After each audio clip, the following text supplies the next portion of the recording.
I just wanted to firstly introduce or have you introduce yourself to the Yo Life community.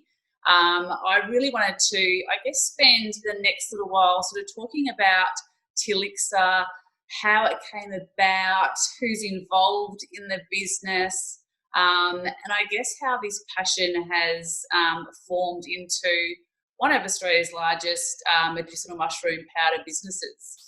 So I'll let you introduce, I guess, yourself and a little bit about what you do. Awesome. Hi, my name's Jules. I am the co-founder of a company called Tilixa.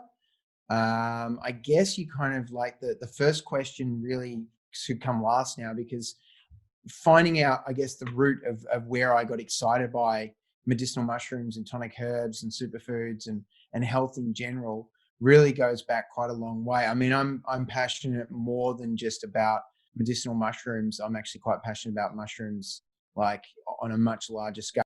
Primarily what Tilixa is focused in is really to do with medicinal mushrooms. Now, the first time I actually took medicinal mushrooms was many, many years ago. And, I just sort of consumed them as sort of part of protocols so that I wouldn't get sick. And at that particular point in time, you could kind of get things on iHerb. Sometimes they got confiscated because really we weren't allowed to bring medicinal mushrooms into Australia. It's something that myself, Daniel, a few other sort of early purveyors of the medicinal mushroom front have kind of brought in.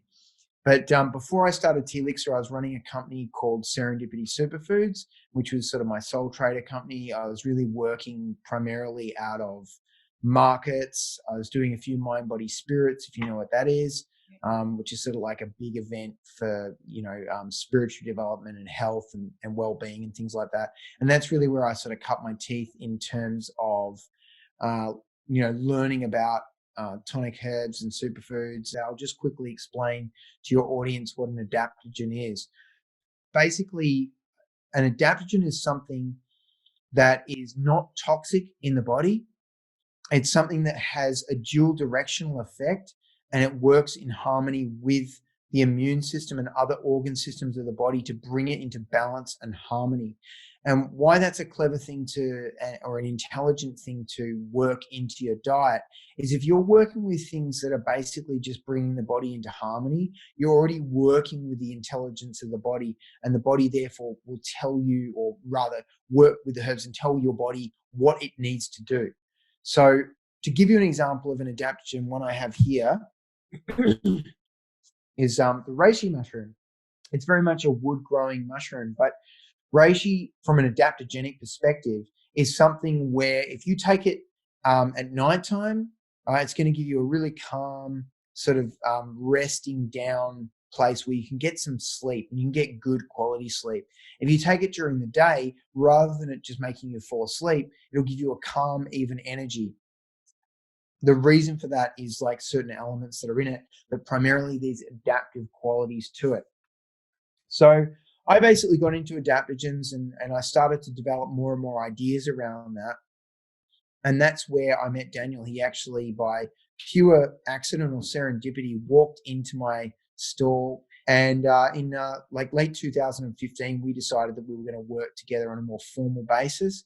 And by 2016, we'd formed the company, which would become Tilixa, which was very exciting for us because it gave us an opportunity to, I guess, platform and deliver to a wider audience the things that had given us so much benefit. The four primary mushrooms that we work with, which I've got to show you, by the way. So I don't know if now's a good time. So I've shown you one of them, which is reishi. Yep. Right. Love reishi. Really anti-stress herb.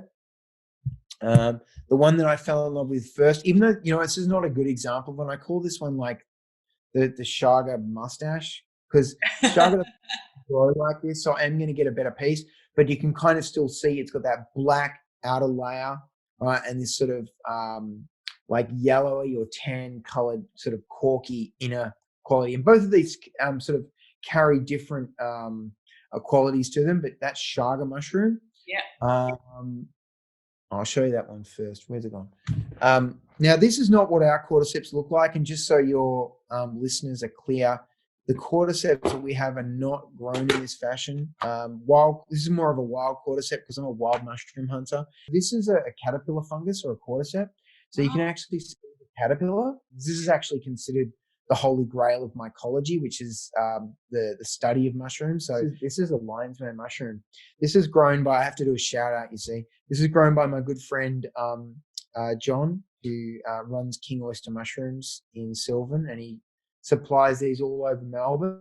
And this is very similar to sort of the formation of the dendrites that basically make up your nerve tissue of the brain. So it's no surprise that this mushroom is really considered something that's good for the brain. Mushrooms form a very similar kind of familiarity with our own systems. So they kind of sync very, very well with our own systems in terms of the intelligence of the body and the body's ability to utilize them. So when you put the top three, I guess, there is reishi, cordyceps, and lion's mane, having them be some of the most popular, I guess, products that you've got as part of the Telixa range, is that due to, I guess, demands of what people are after in terms of, you know, they want to improve their energy levels or they want to improve their brain function? Well, I mean, you know, taking the thing we were talking about with the cordyceps, I mean, it's known as a lung, liver, and a kidney tonic. And those are sort of the perfect marriage between building that reservoir of energy, like I was saying, but also being used for athletic pursuits. So anything that opens up the lungs, right, gets the heart like pumping more, particularly in a way that's useful for sports. It really has that functionality to it. So, and that's why in some ways, like reishi is kind of like the next step in some ways, because reishi is really a cut. I mean, you can literally look at it. It's like a heart, you know. It's a cardiotonic, so it works profoundly on the heart, but it also works on the liver and kidneys. And you know, it's something that, especially in this time, like everyone's so stressed and like, you know, it's not in all cases, obviously, but you can see there's a lot of fear out there, a lot of confusion, a lot of people not really knowing what's going to happen next.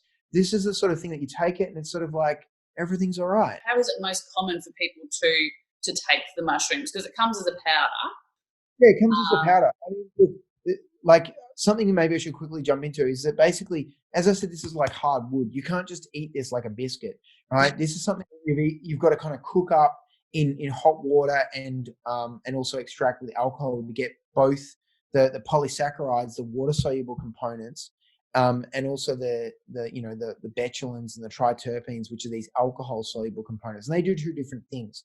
So both of ours are dual extracted in nature, which means that it's got, you know, I guess a more holistic quality to it. But the mushrooms, they're sort of grown right on a native timber to them, and they were very rare, right? Basically back in the day. So this you would find in 1 every 10,000 trees. So it was actually a capital offense to possess this, as well as lion's mane, as well as cordyceps. This not so much, because this is actually more of a Russian herb, even though it is found in China. Ours actually come from Siberia because we prefer to have a north-reaching, higher latitude chaga because it's got higher qualities to it.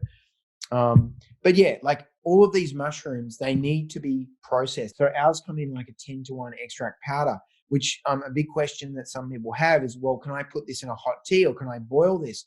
These things are absolutely safe to do that because they need that heat, they need that water, they need that alcohol to extract it. Do you know what I mean? So it's actually perfect. Whether you want to put it in raw smoothies and you prefer it like that, whether you want to put it in teas and you know, hot drinks, absolutely fine. Or soups, you can make quite a mushroomy broth with them. With something like reishi or chaga, these combine really well with coffees because they've got those bitter elements to them, particularly reishi. Reishi is very bitter as a herb, but it's really important to remember that bitter elements that are found in reishi, they're good for your liver. That's kind of how you see where things are. If you're getting reishi that's not bitter, it's, you know, not particularly good reishi.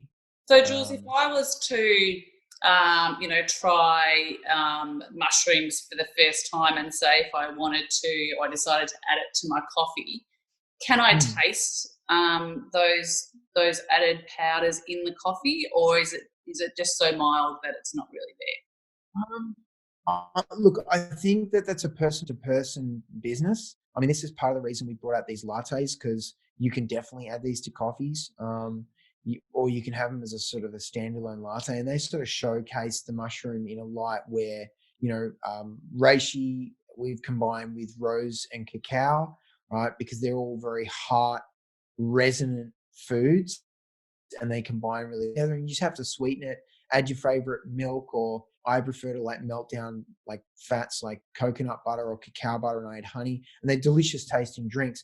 But one big thing that's happening because of, I guess, the nootropics market, I don't know if you're familiar with that, but nootropics is sort of, for your listeners, like, I guess, talking about things that are working on brain activation. A lot of people have been getting into lion's mane, and lion's mane is, for that reason, hands down our most popular mushroom. So lion's mane is something you can add to it if you want that sort of mental clarity. Chaga is more of like a grounded, still very energizing, but a little bit more grounded and earthy in terms of the way that's going to react in your coffee. And reishi, being very bitter, it combines well with coffee. But remember, it's a cardiotonic. So a cardiotonic is something that works on alleviating stress from the heart. And even if you're used to coffee and you don't feel stimulated by it, it's still a singularly directional thing that's going to stimulate your system, whether you feel it or not. And when you combine it with reishi, you are allowing that coffee to sort of calm that down. And because coffee's bitter and reishi's bitter, they do pair well. When people are constantly writing to us and giving us 5-star reviews and saying how much they love the product and supporting us and, repeatedly buying, really, it's, at the end of the day, you can be like a talking head all you want, but if what you're delivering isn't of the quality that what people want, they're not coming back. Yeah. I think, and this is a really important point, because I would say this more from a personal level, where you take these things and over time they build, and they continually build. Well, we're really happy to have Tilixa showcased on Yo Life and promote your products to our community, and get the name out there and show people that it can absolutely be done. And there's some easy wins, and there's also a lot of hard work, but you've got to put in the hard work to make. The more that you put in, as you said, the more you're going to get out. Yeah, it's really that simple, but it's worth it. So, absolutely, totally agree. Well, thank you so much for your time. I really, really appreciate you taking the time and having a chat to us today. And we will absolutely be in touch. Yeah, no worries. Thank you so much for having me. Thanks, Jules. Talk to you soon. Bye. Bye.